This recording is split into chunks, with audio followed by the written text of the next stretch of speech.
climate backflips. There's been a few lately. Do you want to elaborate on that? Yeah, it's really sad. It is hilarious, but it's so sad because Michael McCormack was the Deputy Prime Minister of this country when Scott Morrison was overseas. He's the leader of the National Party, and it was during the bushfire crisis. And someone asked him a question about because of the bushfires, we need to increase our policies on climate, tighten them, reduce our emissions. And he said, no, we don't need to do that. 3 days later, after the Greenies and the extremists, the environmental extremists, put pressure on them, on the media, and then the media put pressure on him, he changed. No science, nothing, James, just change the policy. Yeah, we need to double down on climate. Scott Morrison came back from overseas, and on a Friday night, he said, no, we don't need to change our climate policies because the Chinese in 9 days will overcome everything we produce. Useless, in other words, he said. Next day, very next day, the same man said we need to toughen our carbon dioxide emissions. This is policy development on the run. And there's no science, and that's how the whole of this climate change fiasco has come about. Climate does change, naturally. We do not cause it to change, and we can't. But that's the way policy is done. And who pays? Families and employers, because jobs are shipped overseas, because we've got the best, cleanest coal in the world, amongst the cheapest in the world. We can't burn it in this country to generate the cheapest electricity, but the Chinese can ship their products back here because they have cheaper coal, at cheaper. It costs them less money to use our coal. They transported our coal over there. They burn it. They produce electricity far cheaply because they haven't got the government imposts and regulations and the subsidies. Hey, guess who our subsidies go to?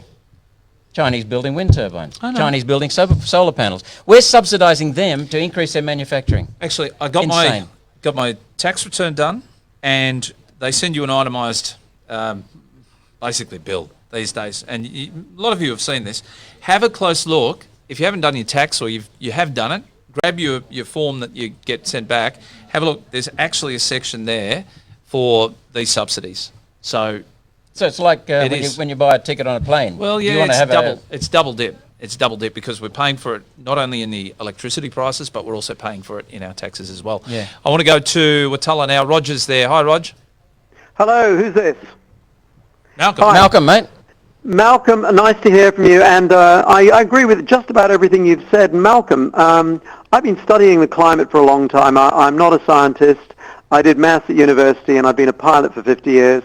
But what people are using the word climate for is all wrong. Climate is history.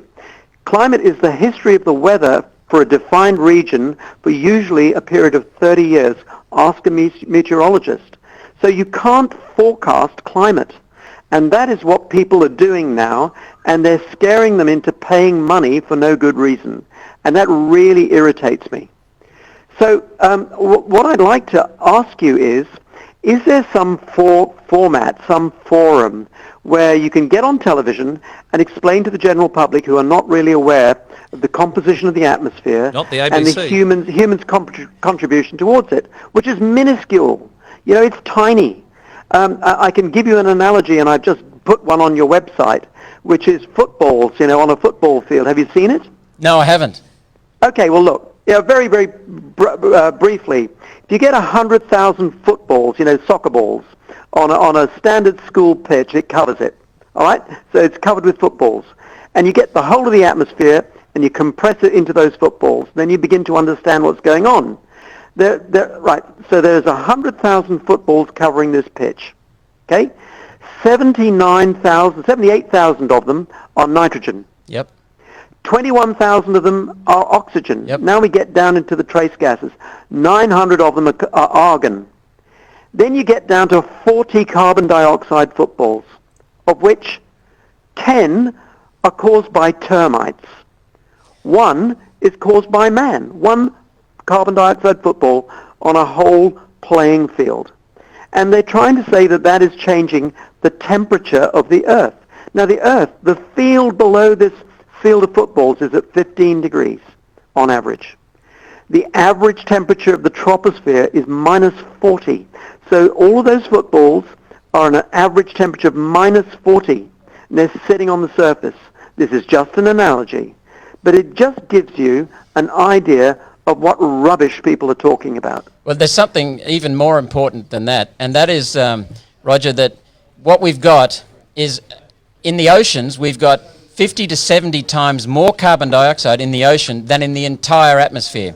Slight changes in temperature of the ocean so liberate if you take the oceans, exactly as you've said, if you take the oceans and the carbon dioxide dissolved into surface rocks and plants, it's 99.9% of the globe's carbon dioxide. The rest is in the atmosphere. It is tiny amounts. That's right, but And if the you're important trying thing... to tell me, or someone's trying to tell me, that Australian emissions, the only time I emit carbon, Malcolm, is when I burn toast. I don't ever emit carbon. Hang on. Yeah, you're right. Carbon dioxide is a good thing to have. It makes plants green. Yeah, it's right. plant food. So, Roger... It's a load of rubbish, what So, they're Roger, saying. what can we do about this? Well, education. It's got to start at school, so they've got to learn about the composition of the atmosphere and man's contribution to the composition of the atmosphere, which is, you know what it is. It's 0.0012% of the carbon dioxide. It is so minuscule that it's laughable. And yet they want to tax us more for driving cars, for flying aeroplanes, for burning coal, which makes everybody's lives better because they have cheaper power, they have a higher standard of living. I could go on and on and on, but you know all this stuff. I'm preaching to the converted. But what needs to be done is that television needs to tell the truth. That's what's not happening. Well, that comes back to government. Educating people comes back to government, sadly, because they control private schools' curriculums. Increasingly that centralised curriculum is driven by a United Nations agenda. The Greens push it all the time, but the Liberal Labor parties are pushing that. The second thing is that we need to get the science in the open, because I'll guarantee, Roger, there is no one anywhere in Australia who has seen the science pushing this, because we know there isn't any. No, there's no science actually pushing it behind the government policies. The Liberal, Labor and Greens parties have no science pushing that at all. What they claim is the science, but it's not. We go into that longer. What we need to do is do what the United States EPA is saying, and that is if you have a policy, doesn't matter what it is, if you have a policy that you say is based on the science, put it on the departmental website, in this case CSIRO or the Energy Department, and then let everyone have a go at it. Let everyone look at it. They won't do that here. Yeah. I've challenged them to debates. I've challenged Flannery to debates. Hang on, Roger. Being confronted with the truth. Roger, I've challenged people to debate. Flannery to debate, Goldberg to debate, John Cook to debate. These are well-known alarmists. They've got no evidence backing up their claims, but they run a mile from me when I challenge them to a debate. And what we need is debate in science.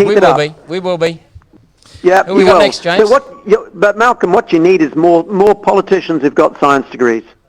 Well, we just need politicians who've got guts. We know that the majority of Liberal politicians do not believe this crap.